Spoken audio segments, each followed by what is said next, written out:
In late December of 2003, a 32-year-old man named Russell drove along scenic back roads on an island off the coast of Washington state until he arrived at his destination, a house tucked way back in the woods.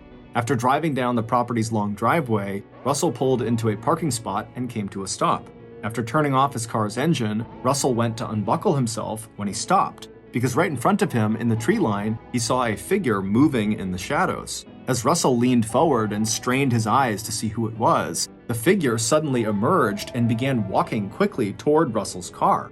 At first, Russell thought he knew who this person was, but as they got closer, Russell realized he didn't. But before Russell could do anything about this situation, this stranger had arrived right outside of Russell's car door and had begun staring down at Russell through the glass. As they did this, Russell turned to look up at them, and what he saw was so shocking, he just froze in terror.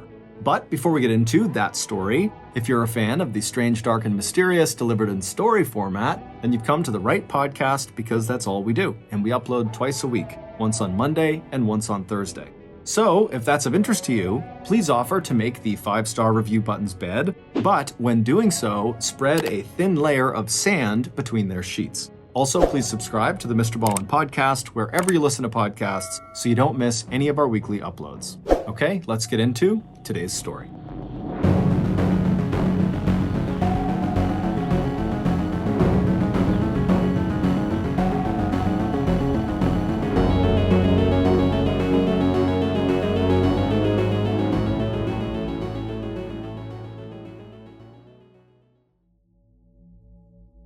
"32-year-old Russell Douglas climbed into the driver's seat of his bright yellow Chevy Tracker. Even though the forecast called for rain and clouds, there was nowhere Russell would rather have been than right where he was, on beautiful Whidbey Island, the place where Russell had spent most of his life. Just 35 miles long and 10 miles across at its widest point, Whidbey is the largest of 9 islands that make up the state of Washington's Island County. All of the islands are clustered amid bays and inlets inside a body of water just off the western edge of Washington called the Puget Sound. The islands are all close enough to the mainland that you can look out over the sound and see the Olympic mountain range along the coast of Washington. But for islanders like Russell, Whidbey was a world away from the hustle and bustle and confusion of the mainland. And Whidbey's artsy little town of Langley, where Russell was spending this Christmas holiday, felt as much like a true home as the larger town further north, where he had actually grown up with his mom, stepdad, his brother, and sister. Before starting his car and heading west to the town of Freeland to run a few errands, Russell took a long look at the house he had once shared with Brenna, his wife of 9 years. Russell was not a person who had a lot of wonderful days, but on this particular morning, he was feeling better and happier than he had felt in a really long time. It was the day after Christmas, December 26, 2003, and after a 7-month-long separation from Brenna and their 2 children, it now felt to Russell like he and his high school sweetheart might actually succeed in rebuilding their marriage and their relationship. Although Russell couldn't see any sign that Brenna was watching him leave or blowing him a kiss from a downstairs window, Russell still peered up at the house from the driver's seat and gave a wave and smiled before finally starting the engine and backing down the driveway. Even as he dropped his hand back down to the steering wheel, Russell knew that he was already expecting too much from Brenna. Russell had a habit of blaming circumstances, and in particular his mother and her strict upbringing, for many of the problems he experienced as an adult. But he was not blind to his own faults. Even before their separation, his marriage with Brenna had never been easy, which was one of the reasons why they waited almost a year after their first son Jack was born to get married. Russell knew that both he and Brenna were quick to get angry at each other, and Russell's habit of self-examination seemed like a waste of time to Brenna. To her, the questions that Russell jotted down to himself, like, "Why are you so afraid to just be without Brenna?" or "Why are you holding yourself and Brenna and the kids back?" were pointless. Russell just needed to make a decision one way or the other about their marriage and about what he wanted. Russell also knew he was subject to mood swings, and that he spent more time feeling depressed than he spent feeling upbeat. But no matter what he tried, therapy, the regular exercise that kept him trim and fit, writing those notes to himself, it still never took much for him to sink into a dark place. And Russell also knew that the chance he had now to try again with Brenna might be a very uphill struggle. Because during their separation, even though he had told himself that he'd use the time to think about their marriage, instead of actually doing that, almost immediately, Russell had struck up a new relationship with another woman, 50-year-old Marge Bailey. And even though their affair was over now, Russell knew it was still a huge sore spot for Brenna. But what Russell could never explain to Brenna was that that affair had actually helped him grow up and stop thinking of himself as a victim of his moods and of his overly strict and rigid upbringing. And when Russell had met Marge at a bar in the Washington resort town of Ocean Shores, shortly after he and Brenna had separated back in April of 2003, the last thing on his mind was a sexual relationship with Marge. But leaving Whidbey Island and his kids had been very difficult, and the small apartment he had rented in Renton, a suburb south of Seattle, was a typical and depressing bachelor pad, more like a storage container for his belongings than a home. And although his apartment was just 45 miles away from where Brenna lived with their kids, no sooner had Russell left the island that he felt the depression that he had always struggled with settle over him like a black cloud. So when Marge had walked up to Russell when he was sitting alone at the bar in Ocean Shores, he was grateful for her company. And right away, Russell and Marge had hit it off. It didn't take Russell long to discover that Marge was much more relaxed and open-minded than Brenna had been when it came to sex, and also when it came to Russell's own unconventional taste in clothes. If Russell wanted to wear a kilt or a sarong, a length of fabric that's tied around the waist like a skirt, that was fine with Marge. And if he wore pink spandex shorts and a gold necklace to his fitness club, that didn't bother her either. It was also fine with Marge that Russell was still married, and that he was not even sure if he wanted a divorce or not. And when Russell and Marge had finally ended their affair just a few weeks earlier, Marge had told him that if his marriage was really important to him, then he should try his best to fix it. So that's what Russell had decided he would do. According to the separation agreement that he and Brenna had worked out back in the spring, this was the Christmas that Russell was supposed to have 8-year-old Jack and 5-year-old Hannah. But when Russell had told Brenna that his affair with Marge was over, he'd also floated the idea to Brenna that he could just come to Whidbey Island over Christmas and all 4 of them, him and Brenna and their 2 kids, could spend the holiday together at their house in Langley. And Brenna had said yes.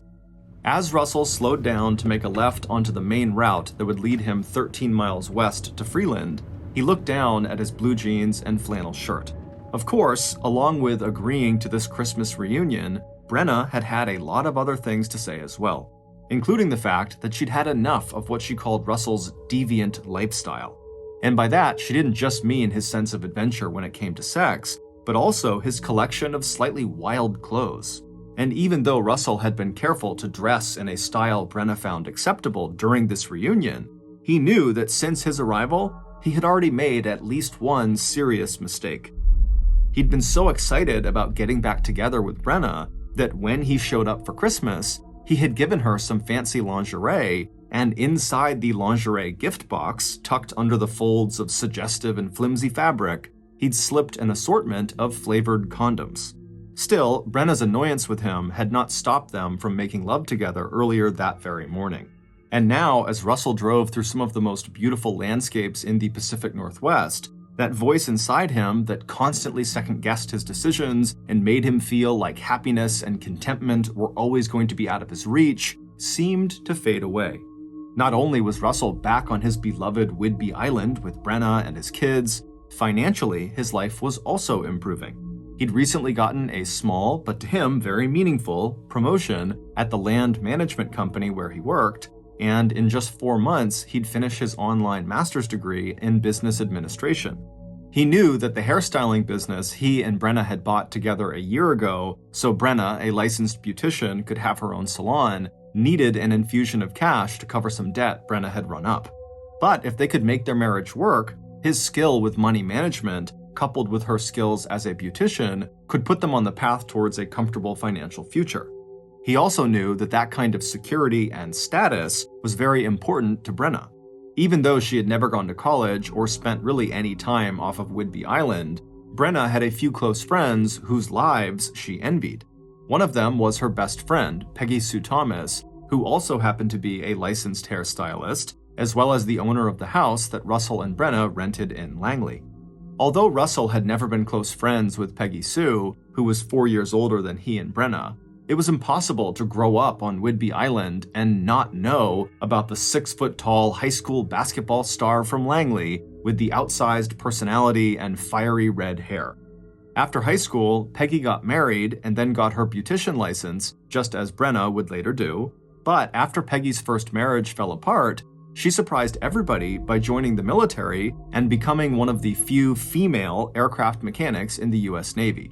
After that, Peggy went on to marry a fellow veteran, and when she left the service, she raised 2 daughters, and in addition to working on and off as a hairstylist alongside Brenna, Peggy Sue also got a job as a car mechanic. And when her second marriage ended in divorce as well in the 1990s, Peggy Sue responded to the fact that her husband had left her for another woman by hitting the gym. By the year 2000, Peggy Sue had lost 100 pounds, and that year, she won the Mrs. Washington beauty pageant.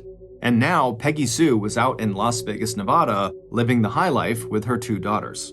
It was hard not to feel a little jealous of Peggy Sue with her confident good looks and her grit, but at least if Russell and Brenna could get their marriage straightened out, they could actually buy Peggy Sue's house, since that had been the original plan back when Peggy Sue had moved to Las Vegas and agreed to rent the house to him and Brenna.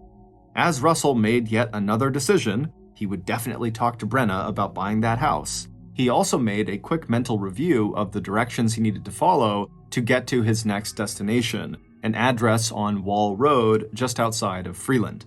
He was not familiar with this particular area he was going to. All he really knew was that Wall Road was about 4 miles outside of Freeland, and that lining the narrow roadway was a mixture of everything from churches to upscale homes and million-dollar getaway lodges for summer residents to rustic cabins and the occasional trailer. Looking out his car window at the hills that fell away to the ocean on his left, and catching a glimpse now and then between the trees of the white sailboats bobbing out on Puget Sound, Russell thought of the hikes he could take here with his children. Much as Russell had enjoyed his brief time with his lover Marge, he was now feeling like the separation had finally shown him how important his wife Brenna was in his life, the one constant that had given him more happiness and security than anything else. For Russell, that insight alone had felt like a huge win, and as he thought about it, he bumped the steering wheel with his fist in a gesture of celebration that he felt so ready to make this reconciliation with Brenna work for both of them. As Russell neared his destination, he slowed and began looking to the left and the right for the landmarks that would confirm he was in the right place. As he did this, he reminded himself that he just needed to be patient and give Brenna the time she needed to accept him back into her life. A little bit distracted by this thought, Russell turned into what turned out to be the wrong driveway. He knew he had made a mistake when he saw a red Volvo parked up ahead of him. He'd been told to look for an empty driveway. So he immediately stopped his car, he backed up, and resumed driving west on Wall Road, but very slowly now since he knew he must be getting close to his destination. And sure enough, several hundred yards further along, Russell saw that he'd arrived at the right place, 6665 Wall Road. He turned his Chevy Tracker onto the long driveway and drove to the end of it, where he pulled off to the right side into a parking spot that was at a right angle to the driveway. Beside him were 2 fir trees that cast a dark shadow over his vehicle. But before Russell could pull off the sunglasses he always used when driving so he could see better into the thickly forested and shady area in front of him, he noticed a figure emerge from the woods in front of him, and this person began walking directly toward him. Russell turned off his car engine, but before he could undo his seatbelt so he could get out of the car and greet this person, the person from the woods had rushed up right next to Russell's car door, blocking him from opening it. Russell turned to look at the stranger to see what they wanted, and when he realized what they were doing, he froze with fear. A few seconds later, and the world that Russell had finally begun piecing together in his mind for himself and his family ended in a sudden and terrific blow to his head.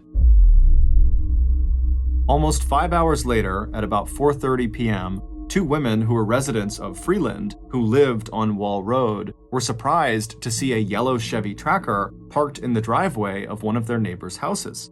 Not only was the car unfamiliar to them, but they could see in the near darkness that the driver's side door was open and the interior dome light of the car was still on. Also, the women knew that the owners of the house where the car was parked, the Black family, were not in town. They had gone to Costa Rica for a vacation. So the two women were very curious about who owned this yellow car and why they were there. However, none of the women wanted to approach this vehicle and anyone who might be inside of it when it was this dark outside and no one else was around. So the two women decided that if the car was still there tomorrow, they'd call the police. Then the two women just resumed their walk, made their way back to their own houses, and forgot about the bright yellow car with the open door. It wasn't until the afternoon of the next day, December 27th, that a dad out walking with his sons under a cloudy winter sky would also spot the yellow Chevy Tracker. Like the women who had been out walking the night before, Joseph Doucette, a schoolteacher who was staying with his family in a nearby cabin, was also immediately drawn to the car's open door. Joseph's first impulse was to walk over and shut the door before the interior light drained the car's battery, but when he called out and no one inside the car answered, he felt a sudden shiver of uneasiness, and instead of approaching the car right then, he turned around and took his kids back to the cabin. And then, at a slow run, he returned to the car alone, feeling a mixture of urgency but also fear. Telling himself to get a grip, Joseph took a deep breath and then walked down the long driveway. When he reached the open car door and looked inside, what he saw was so shocking and gruesome, he practically fell backwards as he tried to step away. There was a man inside the yellow car. Joseph registered that the man was young with sandy blonde hair and that once he must have been handsome, but now something red and sticky was hanging from his forehead and the man's clothes were covered in blood. His head and shoulders were slumped over the steering wheel, and his hands lay in his lap, the fingers balled into tight fists.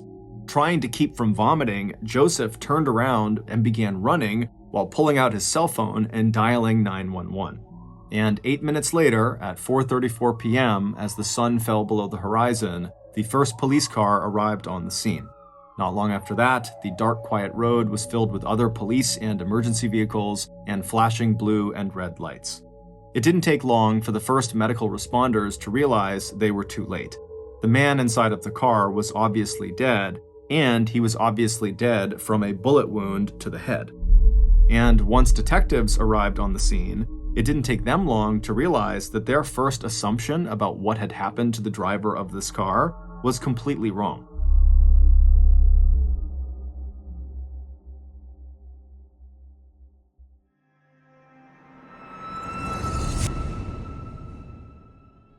For the last 55 years, I've been living by myself in a sea cave off the coast of Kansas, slowly piecing together my life's work, a 4,000-page novel titled Sheldon. It's a coming-of-age story about a 330,000-pound blue whale named Sheldon who struggles to make ends meet as a waiter in New York City during the 1920s. And just last week, I finally completed this novel, and I sent it off to my publisher, and then feeling triumphant, I left my cave and rejoined my living family members back in society. However, there was a problem, one that some say I should have been more aware of over those 55 years I spent in that cave. And that was that I didn't know how to spell or use proper grammar or use proper punctuation.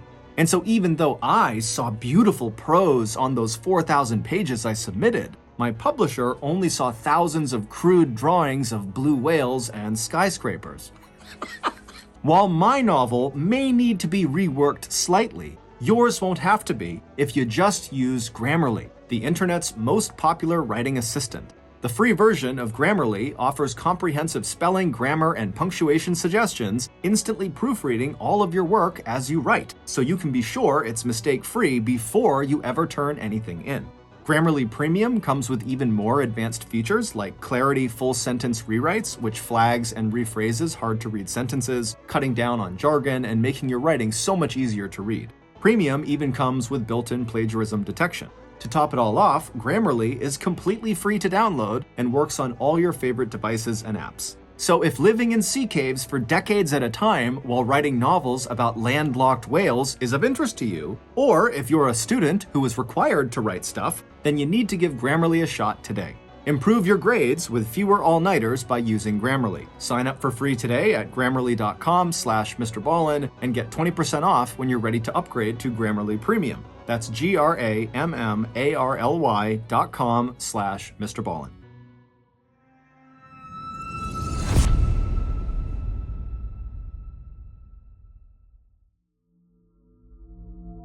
Given the fact that the residence where this man was found was not only totally isolated, but looked obviously vacant, it would turn out the black family who owned the property really had been on vacation in Costa Rica at the time, and they would tell police they were not expecting anyone to be on their property while they were gone. And the fact that the driver was still buckled into his car seat, Detective Mike Plumberg's initial theory was that this must have been a suicide, that this man found this isolated place and this is where he took his life. Violent crimes on Whidbey Island were rare, but the suicide rate among islanders was actually pretty high, especially over the holidays. But even with the help of portable lighting that police used to illuminate the area around the car, officers could not find the one item that would even make suicide in this case a possibility, and that was the gun that had fired the fatal shot. But tucked away between the driver's seat and the door frame, Detective Plumberg did find the one item that would eventually prove critical to solving what he now realized was a homicide: the spent shell casing from a gun later identified as a .380 caliber Bersa pistol. Figuring out who the victim was did not take long. Whidbey Island was a small place where pretty much everyone knew each other. So when detectives examined the wallet inside the pocket of the dead man's pants, they recognized both his name and the Langley address printed on his driver's license. In the picture that stared back at them from the license, they recognized what was left of the driver's face. The murder victim was 32-year-old Russel Douglas. By 10 o'clock that night, the detectives were ready to clear the crime scene. Russell's body had been transported to the medical examiner's office for an autopsy, crime scene techs had photographed and collected evidence, and police who had been sent out to interview nearby residents had already come back with 2 helpful pieces of information that would give them a window for when the crime had occurred. According to the owner of a house just down Wall Road, a yellow SUV had entered and then quickly exited her driveway where her red Volvo was parked between 11:30 and noon the previous day. And the 2 local women who were out for a walk the previous afternoon told police that they had seen the yellow car at the end of the black's driveway at about 4:30 p.m. So the police knew the murder probably occurred between 11:30 a.m. and 4:30 p.m. What police did not uncover was any information about other unfamiliar cars or people entering or leaving the area during that time period. But before the police could move ahead with their investigation, Detective Plumfield and his partner needed to inform the victim's wife, Brenna Douglas, that her husband was dead. So, at about 10:15 p.m. on December 27th, the 2 officers were standing at the front door of the Douglases' modest house on Furman Ave in the town of Langley. Even though the lights in the house were out, the door was opened almost immediately.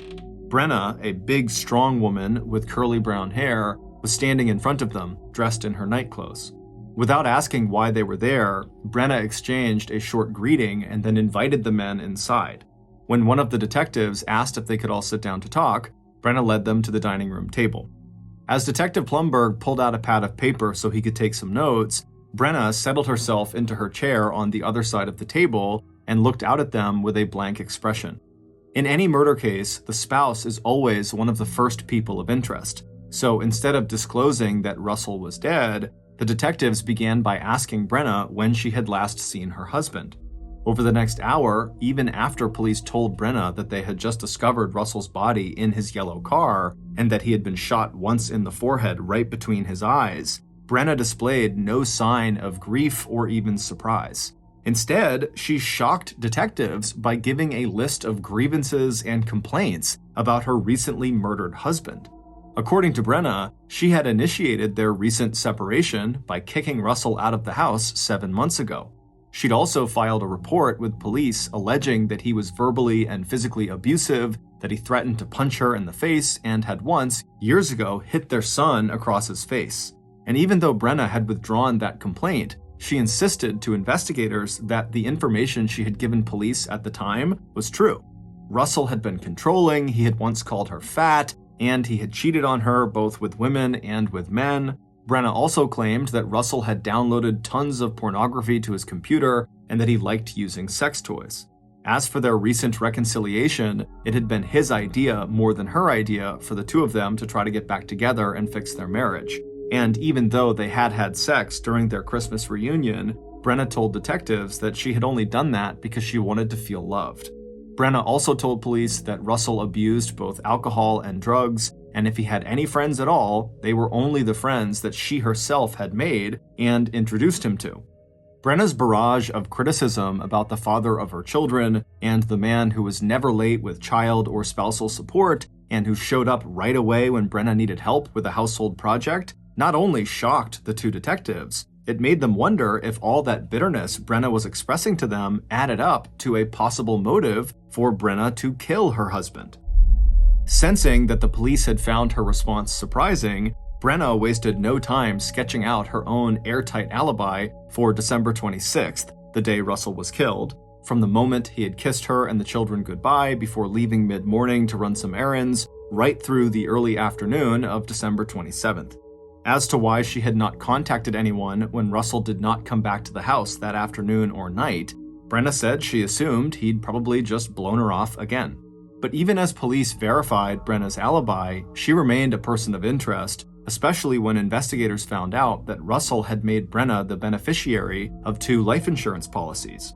One of them was worth $200,000, and the other was worth close to $400,000. Those suspicions sharpened over the next couple of weeks when the interviews they conducted with Russel's family, his former lover Marge, and his co-workers at the land management company where he worked all painted a very different picture of Russel and suggested that maybe Brenna either had a distorted view of her husband, or she wasn't telling the truth, or that Russel was one of those people who turned into a totally different person when he was with his wife and kids. Because according to those other witnesses, Russel was a friendly, almost shy loner who had surprised his boss one day by wearing a kilt to work. But Russel came across in interviews as a smart and hardworking employee who took to heart his boss's request that Russel stick with more conventional wardrobe choices at work. Russel was definitely prone to depression, but his coworkers had never seen any sign that he was a drinker or that he even dabbled in drugs. Russel was excited about earning his master's in business administration. He obviously loved his kids. He talked a lot about the marital problems he and Brenna were having without ever bashing Brenna, but he also seemed very hopeful that they could save their marriage. And those close to both Russel and Brenna said the arguments between husband and wife were definitely two-sided, that Brenna had a short fuse and that her poor money management had led to her hair salon sinking into debt. If that was true, that Brenna was in serious debt, then Brenna would have a financial motive for getting rid of Russel and claiming the payout from his life insurance policies. Brenna had told detectives that she was not aware of Russel having any life insurance policies, but right after saying this to police, Brenna had contacted Russel's insurance companies and put in her claim as Russel's beneficiary. However, since Brenna was suspected in Russel's death, the insurance company would not allow her to collect any money. Instead, the insurance company sent investigators of their own out to speak with police about Brenna's possible involvement in Russel's death.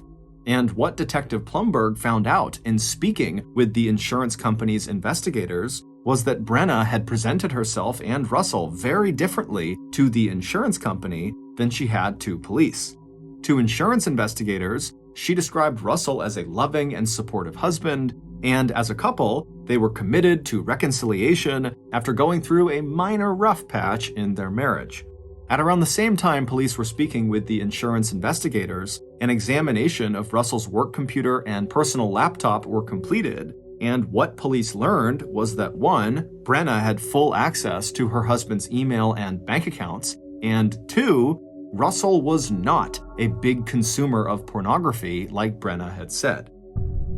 After her initial interview with detectives on the night Russel's body was discovered, Brenna quickly hired a lawyer She refused to take a lie detector test, and then she refused to answer any more questions unless the police could come up with hard evidence that would link Brenna to her husband's murder. And as suspicious as this made Brenna seem, the police didn't have any hard evidence connecting her to her husband's murder, and so for the time being, they had to leave her alone. However, that would change a few weeks later when police were able to examine Russel's phone records.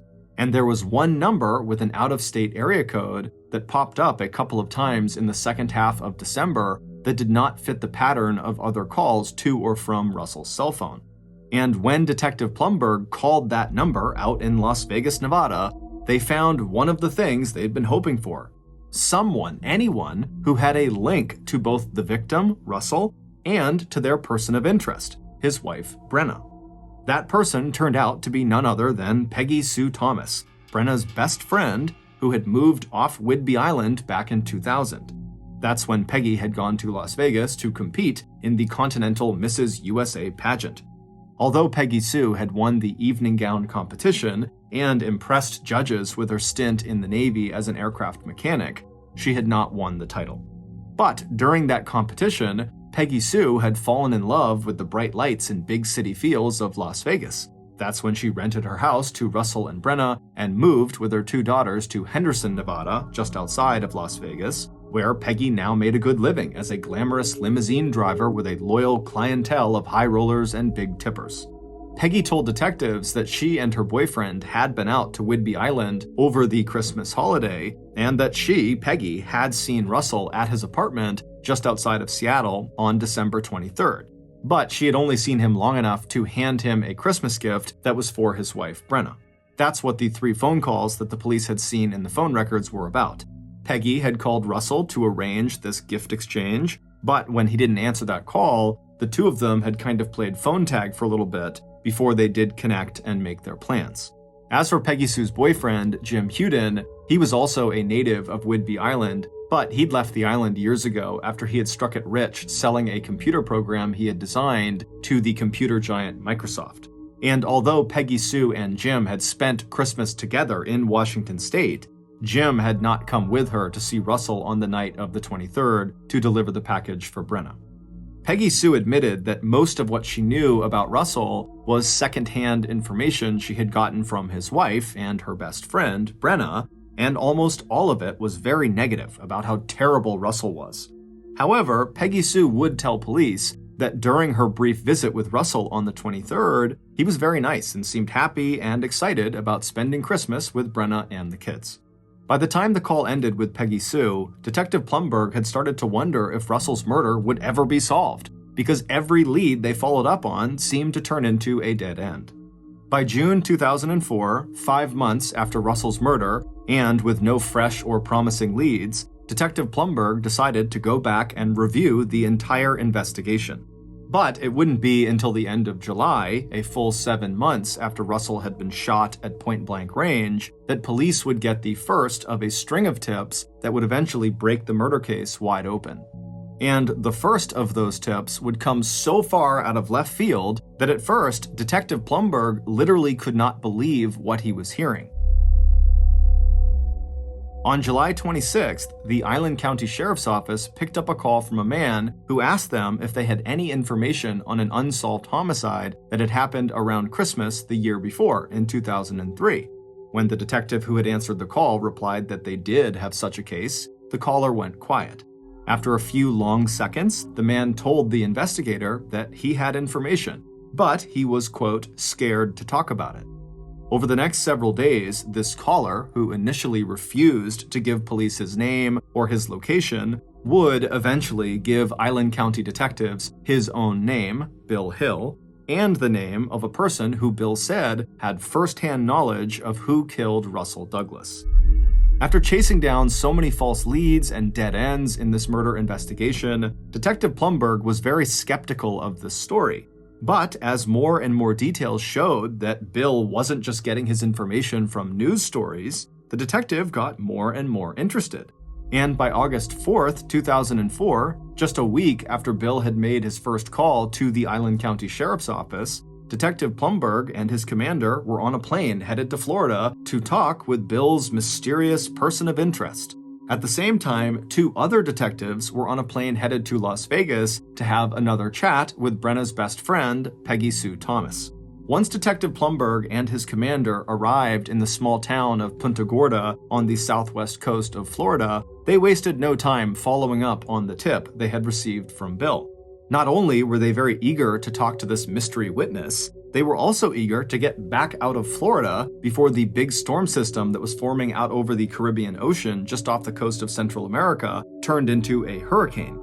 But just a few hours after knocking on the door of this new person of interest, Detective Plumberg was once again feeling defeated and more confused than ever. Their mystery witness had been more than willing to talk with the detectives and had even gone with them to the local Punta Gorda police station for questioning. But they denied knowing anything about what happened to Russell and were flabbergasted when they were asked if they were involved in the murder. Their response to that question was, "Why would I do that? What possible motive could I have?" And in truth, Detective Plumberg was secretly thinking the same thing. It didn't make any sense. Plus, he knew that police had no hard evidence at all that could link anyone, including this new mystery person in Florida, to Russell's murder.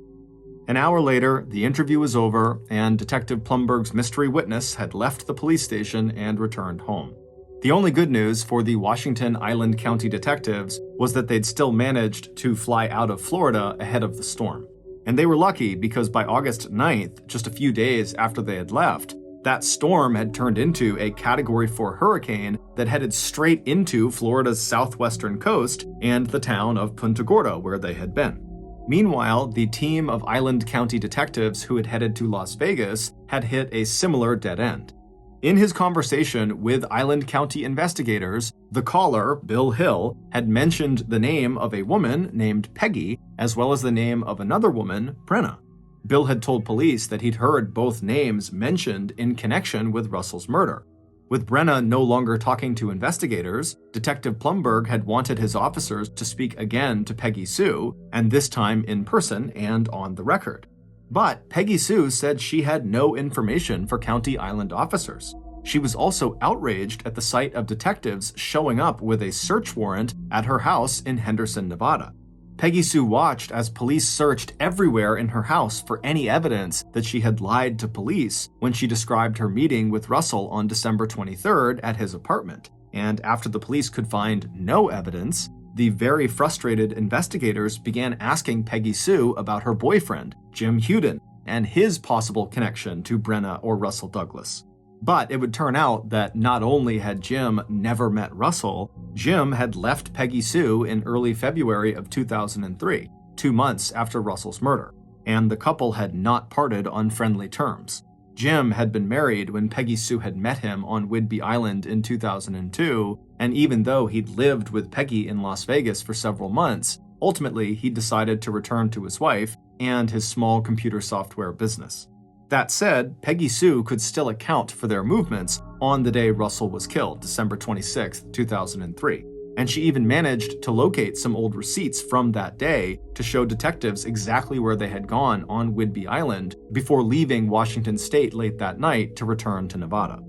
When detectives pressed Peggy Sue on having a financial motive for killing Russell, maybe she was going to split his life insurance policy with her good friend Brenna, Peggy pointed out that she already made a very comfortable living, so why would she do that?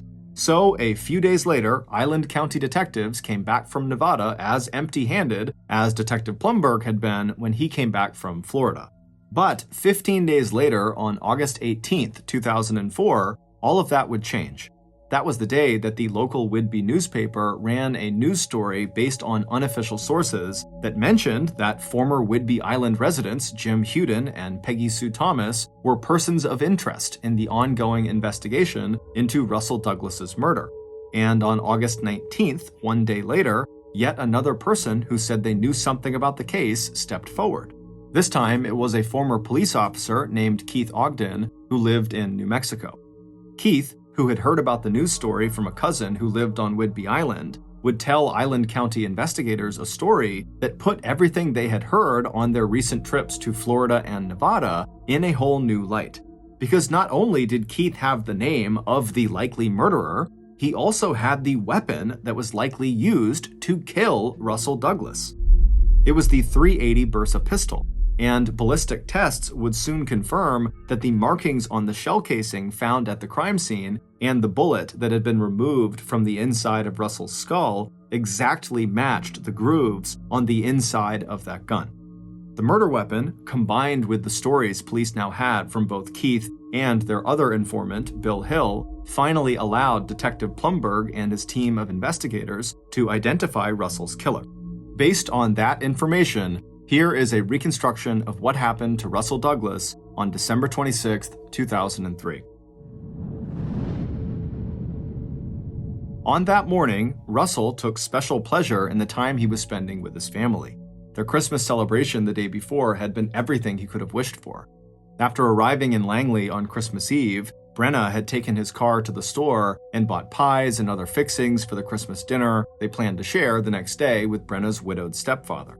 And except for Russell's gift of lingerie to Brenna, the other gifts he had brought for his family, especially the new Xbox video game console he'd bought for Jack, turned out to be nothing short of inspired. After Brenna's stepfather left at 5 or 6 p.m., Russell and Jack played Xbox while Brenna and Hannah watched a movie together. Once the kids were in bed, Russell was allowed into Brenna's room where they watched a movie together in bed and then fell asleep. And then on that morning, the 26th, he and Brenna made love. Now, having eaten breakfast with the kids, Russell was getting ready to go out and run a few errands. In fact, he had arranged a surprise for Brenna, one that he knew would make her happy. So, at about 10:45 or 11 a.m., Russell gave Jack, Hannah, and Brenna each a kiss and a hug before leaving the house and climbing into the driver's seat of his yellow Chevy Tracker. Whether anyone inside the house saw him or not, it felt good to wave at the house where his family lived before he pulled out onto Furman Ave and headed west toward Freeland. Russell's killer had chosen the time of their rendezvous very carefully. They had given Russell clear directions, and they also knew that Russell was very punctual, and if anything, he might arrive a little early. But the killer was in place and ready well before Russell arrived. The killer had only test-fired the Bersa pistol a few times, but at close range, they figured it would be nearly impossible to miss. Right on time, the killer heard the sound of an approaching car, and so before Russell pulled into the driveway, the killer stepped back into the shadows and waited. A moment later, Russell pulled his yellow Chevy Tracker into the long driveway that led to 6665 Wall Road. Now that he saw how out of the way this place was, he wondered why on earth they hadn't agreed to meet somewhere closer to Langley. Still, Russell had enjoyed the drive, and except for his wrong turn into that driveway up the road, he hadn't really had any trouble finding their meeting spot. Anyway, it would make a good story to tell Brenna, since she was the reason he was here in the first place. Almost as soon as Russell had pulled into that parking spot and turned off the car engine, he saw a figure in front of him step out of the woodline. With the sunglasses still on, it was hard to make out this person's face, but Russell figured it had to be the woman he was here to meet. How many other women were 6 feet tall on Whidbey Island? But before Russell could unbuckle his seatbelt and step out of the car to greet Peggy Sue, this person from the tree line had rushed over to his vehicle and stopped right outside of his car door, kind of blocking him from getting out. And so as they did that, Russell turned and looked at them and realized very quickly this person was not Peggy Sue. He didn't know who this person was. Instinctively, Russell just started to roll down his window to ask this person what they wanted. But as he was rolling the window down, Russell suddenly froze, because this stranger was now holding a pistol. And without ever saying a word, the stranger raised the pistol, aimed it at Russell's face, and pulled the trigger.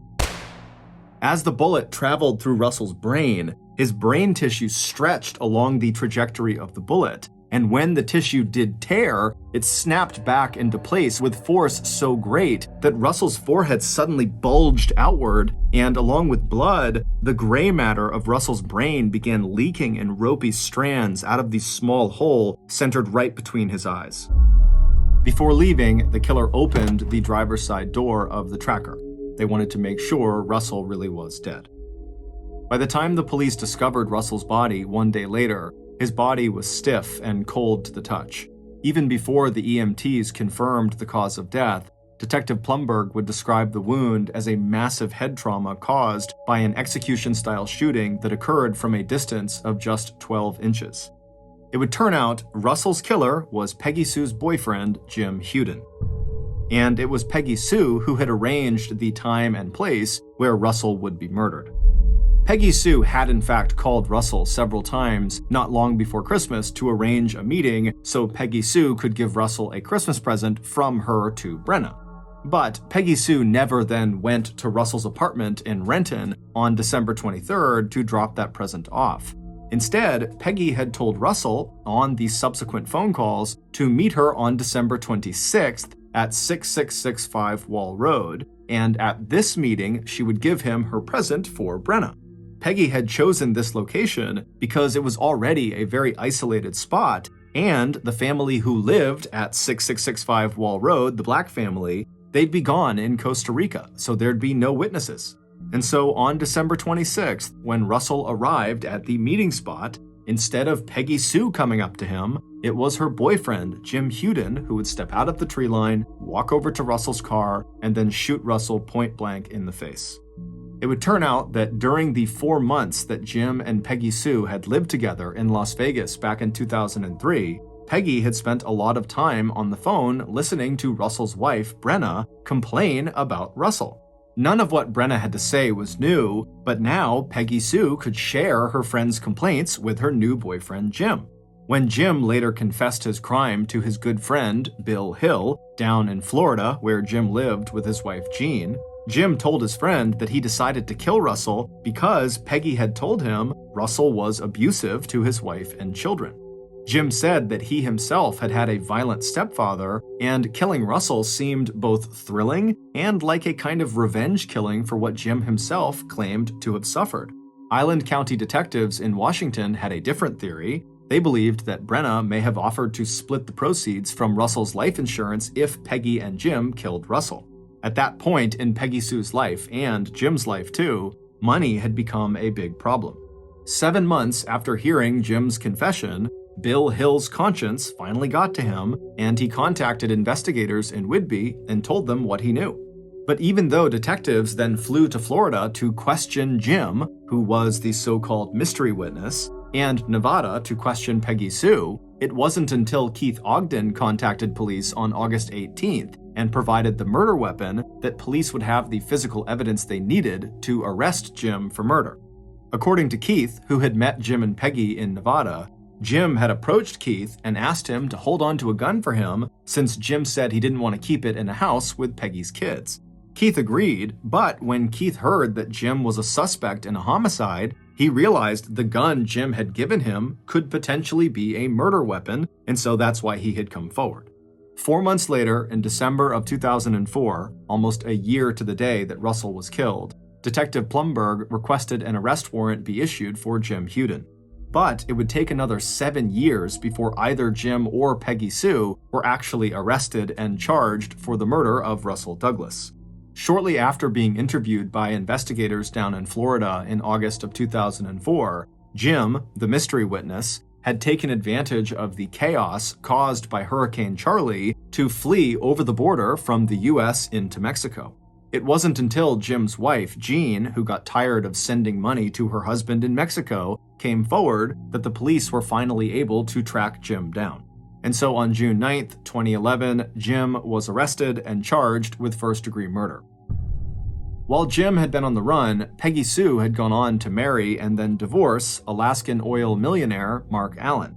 After 7 months of marriage to him, she had walked away with more than $1 million in money and assets. At the time of her arrest, 1 month after Jim's, on July 9th, 2011, Peggy Sue was living off the shore of New Mexico on a houseboat she had named Off the Hook. While Jim refused to implicate Peggy Sue in Russell's murder, Peggy Sue didn't waste a minute before she put the full blame for Russell's murder squarely on Jim's shoulders. 1 year after their arrests, on July 20th, 2012, 59-year-old Jim Huden was convicted of first-degree murder in the shooting death of Russell Douglas and sentenced to 80 years in prison at the Washington State Penitentiary. 6 months later, on January 26, 2013, 3 days before her murder trial was scheduled to begin, 47-year-old Peggy Sue Thomas Allen pled guilty to a lesser charge of first-degree criminal assistance involving first-degree murder. Peggy Sue was given the maximum sentence of 4 years in prison at Washington Corrections Center for Women.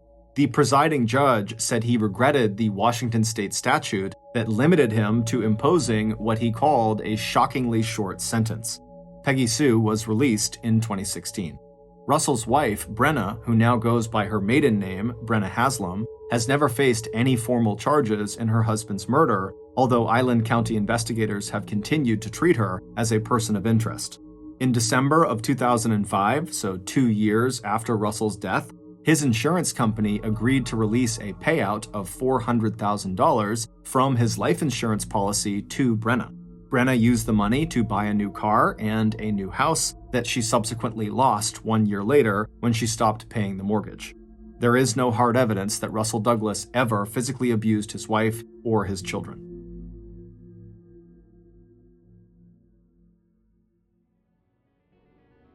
Thank you for listening to the Mr. Ballen Podcast. If you got something out of this episode and you haven't done this already, please offer to make the 5-star review buttons bid, but when doing so, spread a thin layer of sand between their sheets. Also, please subscribe to the Mr. Ballen Podcast on YouTube, Spotify, Apple Podcasts, Amazon, Google, and anywhere else you get your podcasts. This podcast airs every Monday and Thursday morning, but in the meantime, you can always watch one of the hundreds of stories we have posted on our main YouTube channel, which is just called Mr. Ballen.